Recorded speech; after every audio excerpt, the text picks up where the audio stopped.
yaculwa nguye yahlushwa kodwa yagwazwa ngenxa yemabhokoti ethu yafikitwa ngenxa yebona kwethu sijeziso saba setukwayo ukuze thine sibe nokuthula ngemanxeba emivimbo yayo siyaphikiswa thine sonke sedukile njengekivu nuleyo naloyo utihambele ngendlela yakhe simakaze wayethesa kona kuthi sonke yacinzetela yahlushwa kodwa ayizange uvule umlomo wayo yaba njengezinyane lelivu lelisa emhlathweni nanjengevu lebinzile embe kwabaholi bayo nayo ayizange uvule umlomo wayo yaboshwa yalahlwa ngelicala yesuswa ngubani nje uhlulanisayo lapha ngenaka kuthi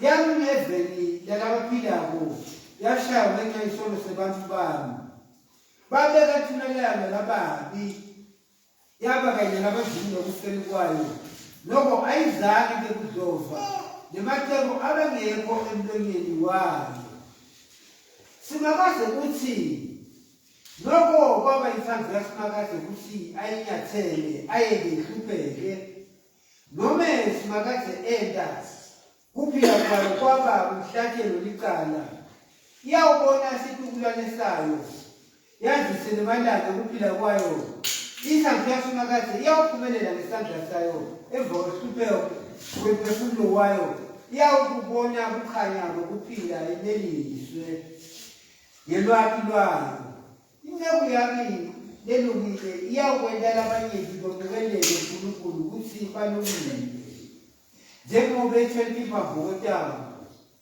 ngakho-ke ngiyawunika sabe nomkhathini walabakhulu iyakwehlukanisa emkabo nalabanemandla ngobe yathulela phila kwayo ekufeni yabala kanye netombi ngobe yethwala tonota labanyenti yanxusela tombi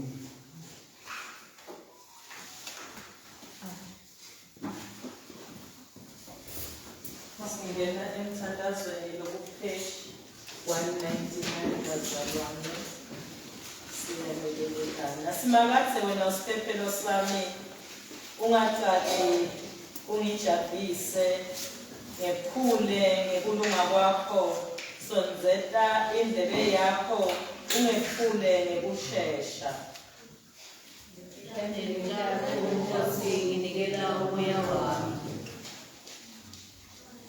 lomunye bazalwane ngicela sithathe le mithandazo sonke bazalwane siyathandaza siphesha le 99 ukuphila kwami kuphelela elusizini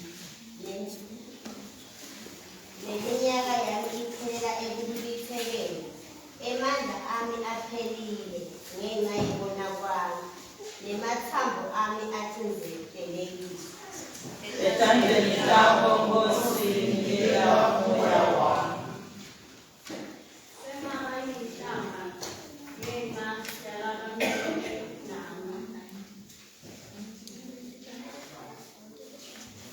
Funza qhubeka nemthandazo mzalwane thandaza step bazalwane 199 or 189 whatever 188 189 yes sengawayihlamba ngekhaya lababene nami ikakhulu ngomakhelwane bami abangakhiyo sebayamesaba nangihlangana nabo endleleni bayangibalekela angisafuni ukujuka umuntu ngifana nalo futhi senginjengemfimba senginjengemgidala ngefile leyalapha etaleni etandleni lakho Nkosi nginika umoya wami yebo abaningi bayangihleba ngihlala ngehlukatana bangaphela emacebo bahlose ukungibulala etandleni lakho Nkosi nginika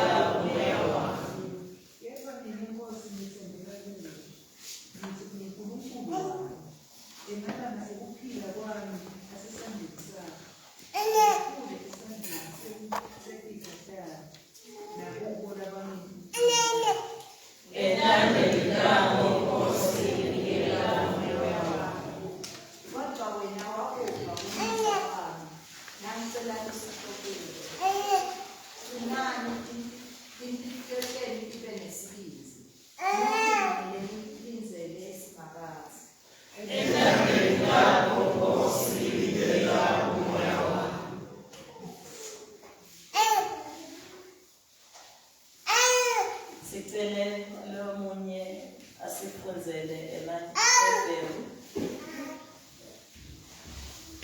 chapter 13, 8 to 16.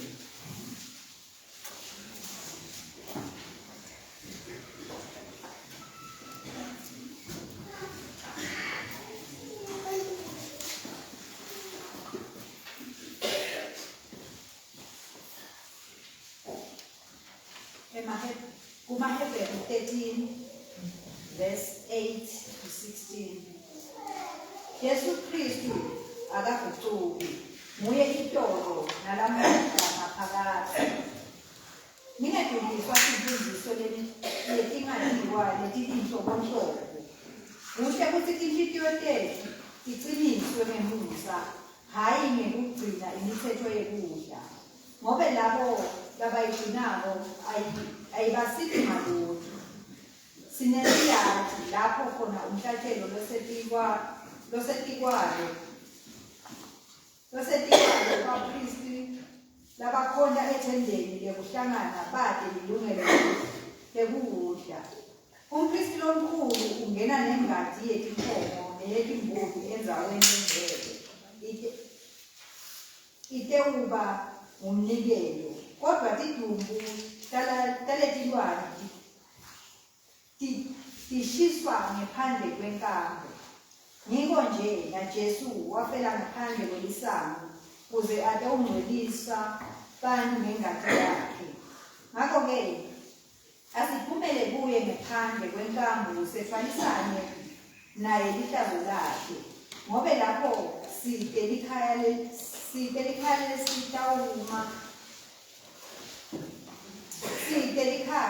lelitawuma kuze kube phakade, kodwa sifuna likhaya lelitabo. Asimbonge njalo uNkulunkulu, simdumise ngaJesu.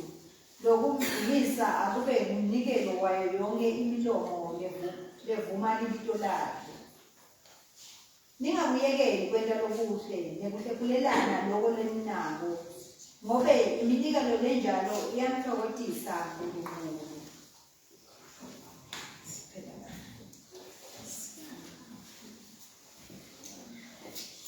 Sibabantu. Kristu wathi Sonke kanye bazalwane. Siyathanda ngicela sonke kanye bazalwane sisho sibabantu. Kristu wathi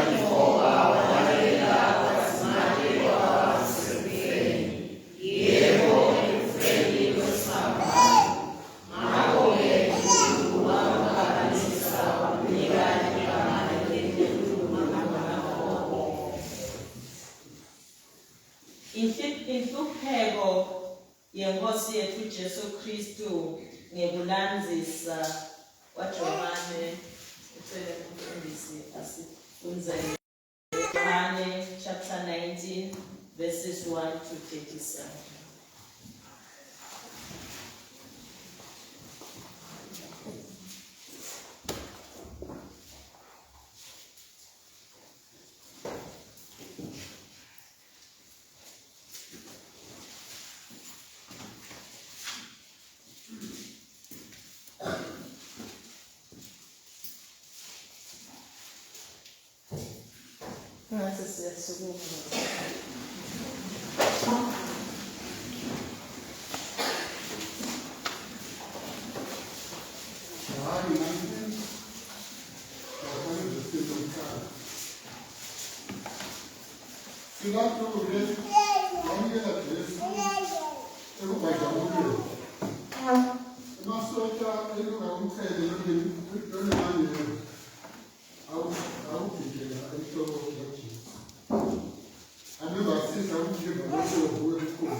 Pilato wathi kubo, bukani, nami lomuntu. Basuka bambone baphristi abakhulu nabogadi. Bamemeza bathi, mbesele esiphambanweni. Pilato wathi kubo, umhlaseli mina, nimbethele esiphambanweni. Mina angilitholi icala lomuntu. EmaJuda amphendula athi, thina sinemthetho. Ngalo mthetho umuntu kufanele afe. Ngoba enayingwenzanga kaNkulunkulu. Pilato nakabeva bathi njalo wesaba kakhulu. Kayenzeka futhi ngavele endlini wathi kuJesu, wena uphuma. Kodwa Jesu akazange amphendule. Pilato wathi kuye, awulikhulumeli yini?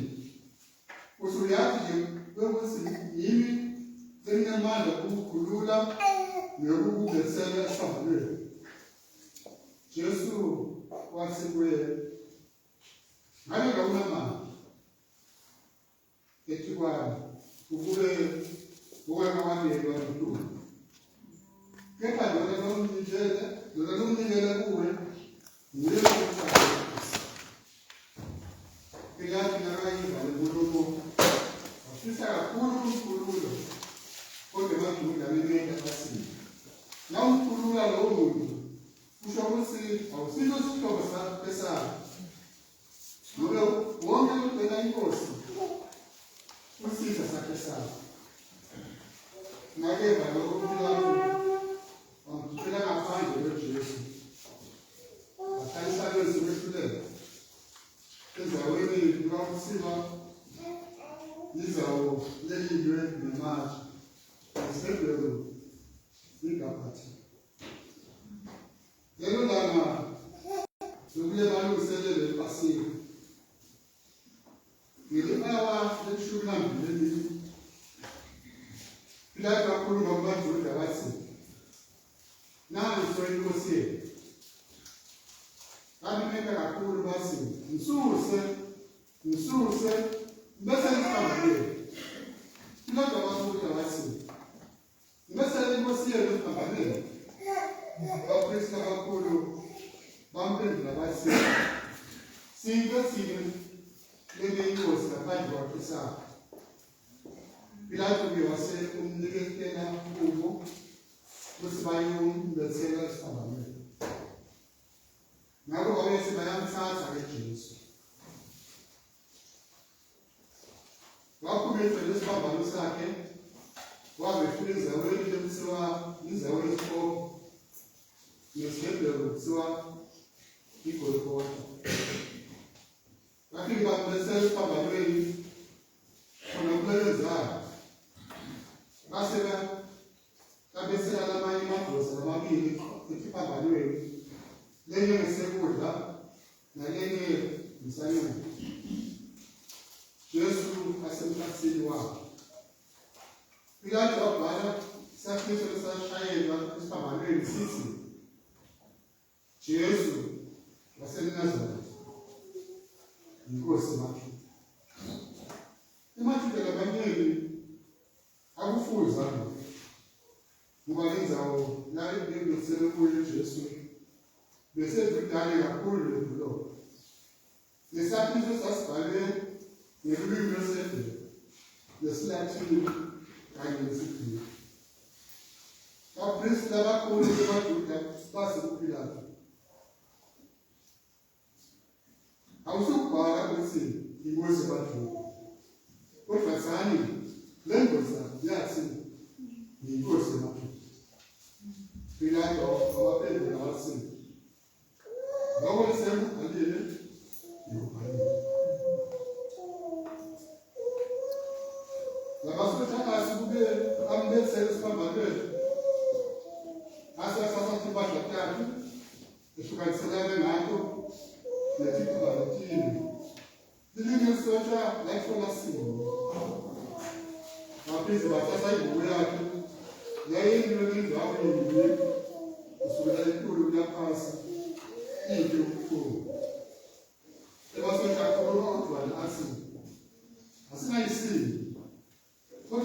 inkatho siyobona ukuthi intombazana zokwenzeka kuze kutogcoliseka umbhalo othi behlukaniselana bangathathi bedelana inkatho nezibulala nawe masosha akwenda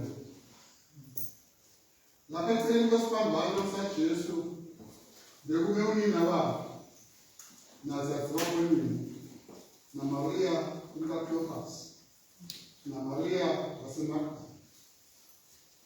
Yesu wabona unina nomfunzi labe kamthanda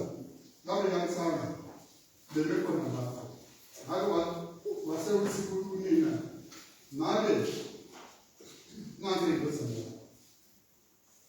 wasuke umfunzi buka la ngangonyuka kusukela ngaleso sikhathi umfunzi wathatha unina waJesu wayohlala naye ekhaya lakhe. Ngaleso sikhathi Jesu besathi ukuthi konke sekuphelele uzogcwaliseka umbhalo wathi ngomile bekulinde ishwili yakugcwele liwayini lelimunyu benyakhona sponge basitoma engubheni ngehisopo bayiphakamisa bayibeka izeleleni emlomo wabo kwathi bayemukele liwayini Jesu wasewuthi kuphelele wabhekisa inhloko yakhe wakhulula umoya wakhe ebajuda acela Pilato ukuthi awavumele ekuhlulele imilende yalamadlozi yabo imvulelo atewehlisa etiphambanweni phela bese kungulesibani akafanele ukuthi kulenga idumbu etiphambanweni ngesabatha ikakhulu ngobe lelo sabatha bekulilanga lekhulu.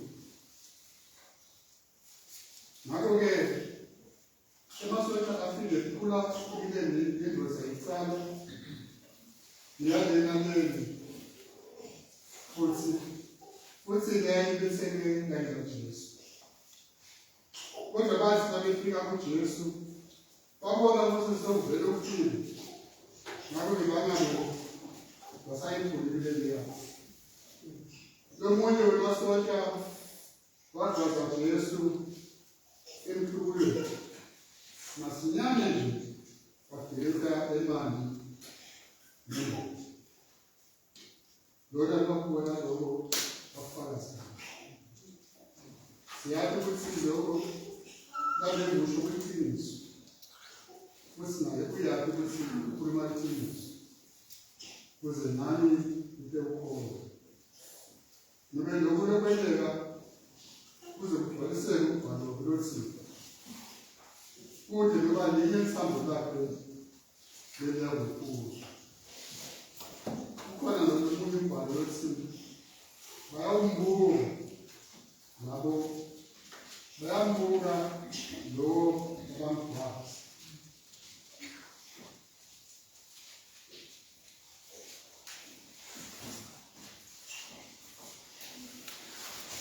Singena emthandazweni bazalwane.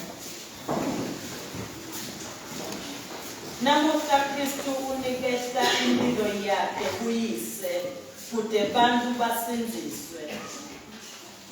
Sihlanganyele kanye naye sicela ukuthi sithole izithelo zokuhlupheka kwakhe. Asithandaze bazalwane abathandekako, sithandazele ibandla lengcwele laNkulunkulu emhlabeni wonke. Kuthi uNkulunkulu somandla babe alihole, alibuthele ndzawonye, kude simkhonde ngekuthula nangesizotha. Somandla, uNkulunkulu ophakathe, ubonakalisa inkhatimulo yakho etimbeni tonke ngaKristu indodana yakho. Condzisa umsebenzi webandla lakho ulisiphe ukuthi liqinisele elukholweni limemetele igama lakho lelilethe insinziso kubantu endaweni yonke. Nkosi ngesihawu sakho.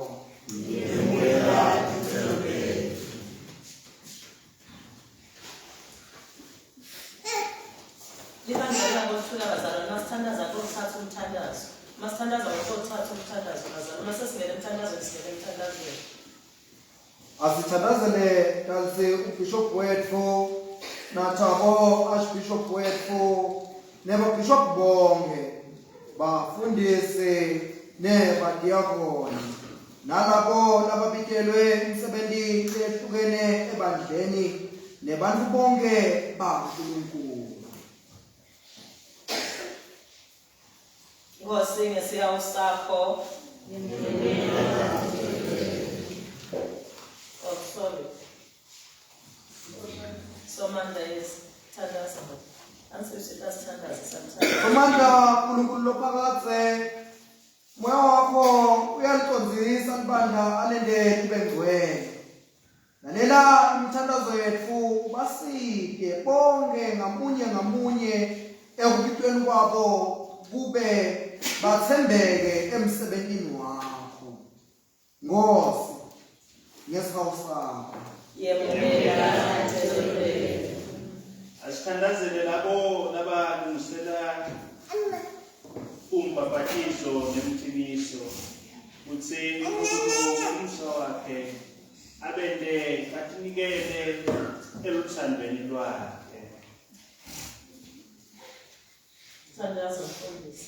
Mandla uNkulunkulu lophakathe ngaso sonke isikhathi wengeta ebandleni lakho lobabidayo kulisa ukholo nelwati kulabo labalungiselela umbhabhatiso neqiniso ubende babe nemalunga athembekile emndenini wakho lokhethiwe.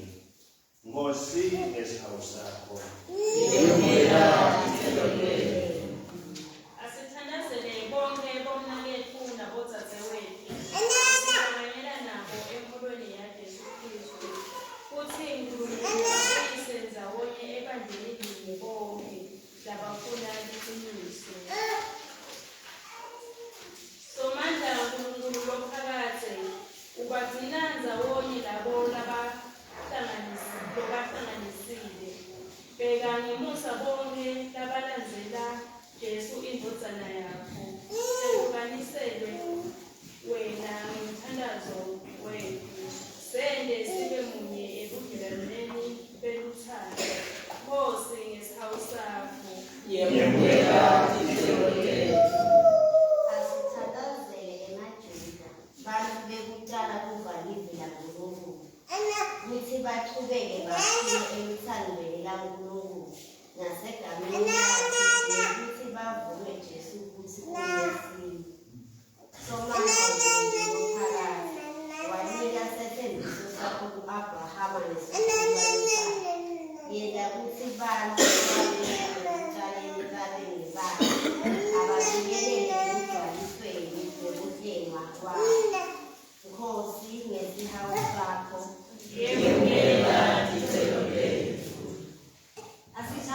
Asithandazele labo labangakholwa kuKristu bekuthi kukhanya kwamoya longcwele bakhombise indlela yensindiso.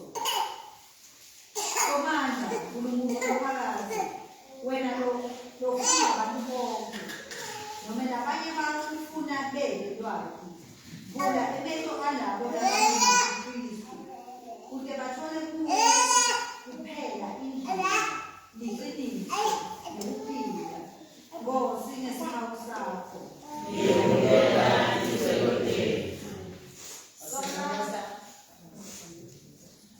Asithandazele labo labangakholwa uNkulunkulu.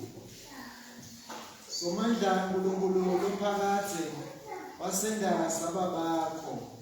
Izinhliziyo zethu atikutfoli ukuphumula tingakatholi wena.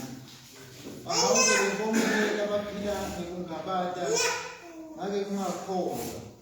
Kuthi bakwati wena Nkulunkulu bengumdali naJesu Kristu lomphumile. Nkosi ngesihawu sakho. Asithandazele labo labasenkundleni uthi uNkulunkulu ahole engqondo yokuyotala. Kude bantu bonke bahlale ngokuphila nanenkululeko beqinisekile. Samandla Nkulunkulu lophakathi ngekulunga kwakho thina labaphethe kude bantu thina labaphethe kude bantu enzaweni lonke babe nenkululeko leniyonayona bavikeleke babe nokuthula. Nkosi ngesihawu sakho. Asithandaze bazalwane kuthi uNkulunkulu Somandla nababe akaphilise labagulayo athuthute labafako anike ukuphepha kulabaseluhambeni akhulule labo labacinzetelwe asuse emanga indlala netifo emhlabeni. Ucela nje sithule bazalwane sithandaze kuhlupho 2 minutes bese siyaphetha umthandazo.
Somandla Nkulunkulu lophakathi unika emandla kulabo labakhathele unike sibinzi kulabo labaphelelwe lithemba yilalele imithandazo yabo bonke labakhala kuwe basetinkingeni kuthi babe nenjabulo yekwemukela lusito loluvela kuwe ekudzingeni kwabo.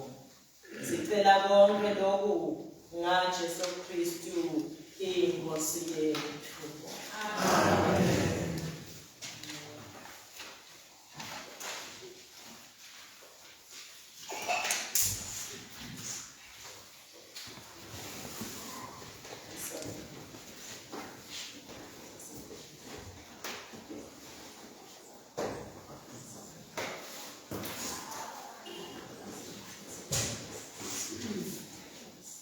Ngicela nje ngoba isikhathi sethu sesihambe kakhulu bazalwane, ngicela nje ukusummarize lo Isaiah bemele summarize onke lamavesi, but ngicela ayisummarize nje kancane ngithi exactly lo Isaiah.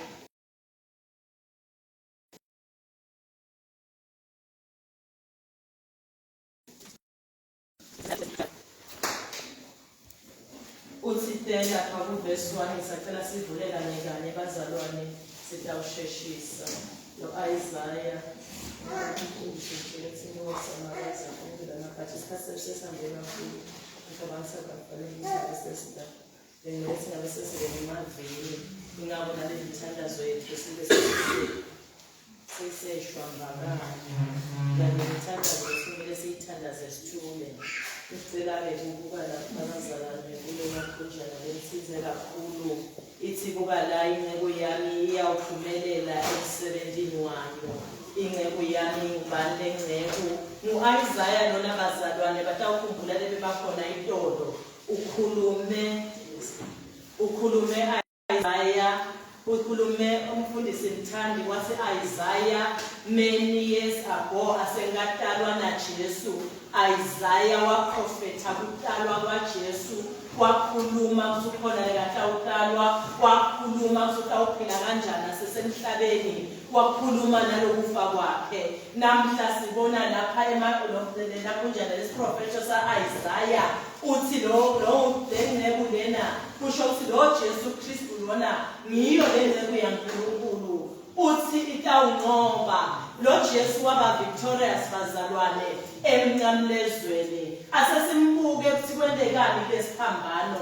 Ngicela umlangeni lapha sasonzele nalesiphambano. Kuthi kwendekani kuye asesiphambanweni. Amen.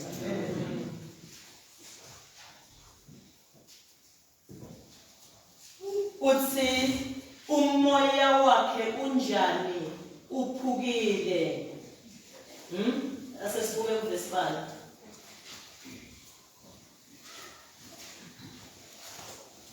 Sorry, let me just find my verse here. Verse 13. Yes, I sent it in verse 14.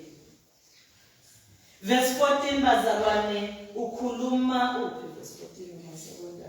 Njengobe laba bebabanyenti babeyesaba kubonakala kwayo kuthi kwakuhliphikile lo Jesu bamshaya bazalwane ngicela kuchaza lokho lapha emaqindeni lapha ashaywa khona esigodlweni saPilato washaywa kabuhlungu waze wahliphika. Uma simbona nje sithi uyalenga emncamlezweni abese ngumuntu lebeseka hliphikile. Abese ngumuntu lenjani bazalwane lebeseka hliphikile angabonakali angabukeki labaningi abazange bambuke kepha simanga uthi lo Jesu ngedlela bona lokho wedlela ine Jesu uthi ngingathini lapha John 12:27 ngitawenda njani ngathi babekayendle lenzebe noma ngidawuthini kepha ngedlela wona lo mzuzu ngumuphi lo mzuzu eJesu lewe kushaywa aze ahliphike. Lewe kushaywa aze ende njani ahliphike angabukeki. Lisho njalo leli verse lelifunziwe lapha simo sakhe lo verse 14 solo sibuye bazalwane nesimo sayo lenceku sasonakele kunaso sabo bonke bantu. Kusho ukuthi lebesiyathi ukuthi lapha kwakuhlalwa vele abantu babethelwa etiphambanweni kwakubethelwa not so much lababambethe inkunzi kanti bekubethelwa sisitela abacommitted the highest offense kuleyo ndzawo kulombuso waseRoma lebe basuse esiphithiphithi vani phela Baraba akana kunjani akachajwa nje akalahla liqala lekuthi ubulele ulahlena leqala lekususa isiphithiphithi kusho ukuthi uketula umbuso weMaroma. Kwathiwa ke lo Jesu lona naye akabethelwe kanye nebantu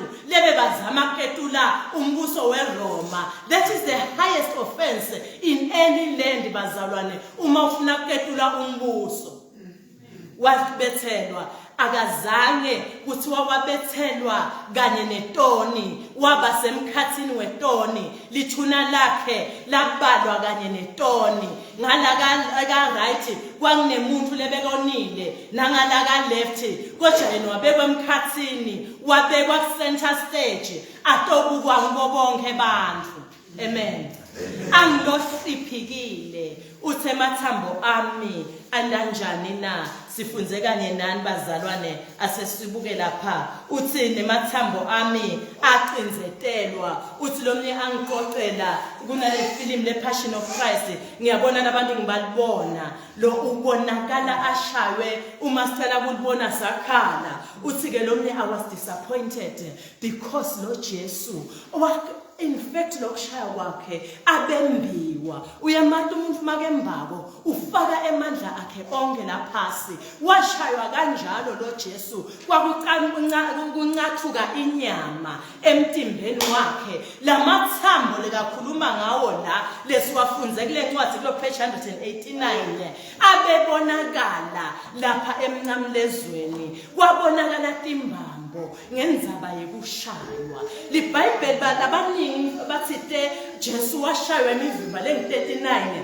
mbamba LiBhayibheli akude labhale khona kuthi washaywa emivimba lengu-39 yingoba basho njena nje balandzela inkqubo yaseRoma kuthi ngesiko lemaRoma kwakubekiwe emthethweni kuthi umuntu i-highest punishment yekushaywa itabangu 39. La kithi ngiyacabanga ukuthi ngisikise loba isesekhona lekuthi umuntu umpanisha ngekushaya kepha asababhanishe ngithi umuntu ashaya. Amen. 39 isenkubeni umlando wemaRoma asatimba LiBhayibheli alikasho ukuthi washaya 39 asimati washaywa ngakhi. All we know is that Jesus was severely tortured. Wembi lalela labafati laba besilesifunze ngabo lapha kulesinye steshi lokho lithi iBhayibheli batsatimuka. I hope inimvile dokotela makafunza lento batsa nibatsatumikiliswa yini bafati na bayahelwa babuka sikhona umuntu longashaywa aze ahliphike abenje. Amen. Yes. Ngifuna imagine anjalo umbone anjalo lo Jesu wayashayeka kubuhlungu kangaka abeshayelwa mina nawe. Kwacha konke wavuma lokuhlupheka lokungaka ngithi temini emathambo letimbambo tabonakala lo mbhalile kabhala ngadolana lesifunze ngayo lapha 189 sitawukhumbula isikhathi sasemvumela ukuthi singaphinde sibuyele emuva. Uthi engaba njengembita lefile yalahlwa kuphi na etaleni sekhuluma yena mina kushaywa kwami noma nganikela ngawo lomhlane sibe sifunza lona kuleli viki during the week uthi wanike kwaja uthi ngaze ngaba njengembita yekulahlwa kulesihlabelelo lesisifunzile 31. Amen. Ushaywa kabuhlungu kanjena nje yeJesu kwendekeni kungoba mine ngifuna ini kwenda inthando yababe. Ngifuna kwenda ini inthando yababe. Waselo Jesu kudelo wake wenda inthando yababe phansi kwemthundu welilanga bazalwane laselizwe lasamhloniphi sikhona lapha siyabhalelwa kuthi la uIsaiah waphakanyiswa wenda njani waphakanyiswa. Hey wena bebamshaya bafuna kumsusa kulomhlaba bafuna kumqedza negama lakhe lingaphinde likhunjulwe yingakho embiwa kabuhlungu kangaka ashaya. Laselizulu lentanjani uthini basePhilippi chapter 2. Is it Philippians chapter 2 kambe ungangibukela mzalwane?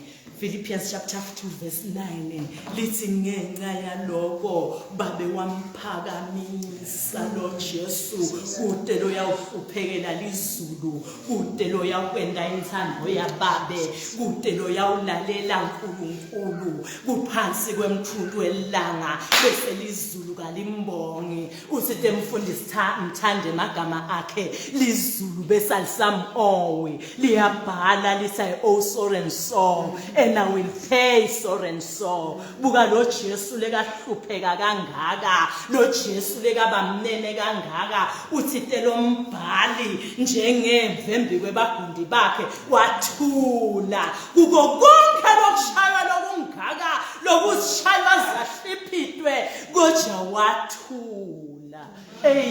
uthi telo mnye angibuda wathi Nkosi sengindala imvolo wayisho awathi ngibothula ngiyathula kwajama ngiyahlupheka ngiyahlupheka uze benini Nkosi ngathi chubeka uthule why because na Christ wathula Jesu wathula embiwa wathula akhafulelwa awuthula wethethukwa wathula ashaywa wathula abalwa kanye netoni wathula atsheliwe kuthi wena sifuni uphinze ube khona phansi kwemthundu welanga uma bamgwaza bekathi uyamcedzela kuthi igama lakhe lingatiwa ngenxa yekuthula abase Philip 2 verse 9 uthi babe wamphakamisa ngetulu kwawo konke ekhaya ezulwini kude lophakeme njenga Jesu emhlabeni kude lophakeme njenga Jesu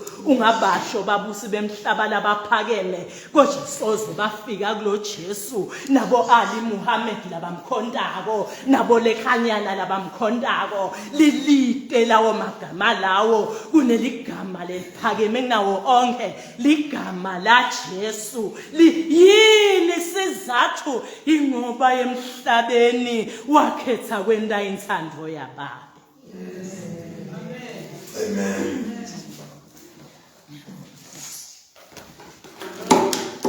Singena emaveni lasikhombisa ngicela sicale umhlabelelo wecala kude umshini.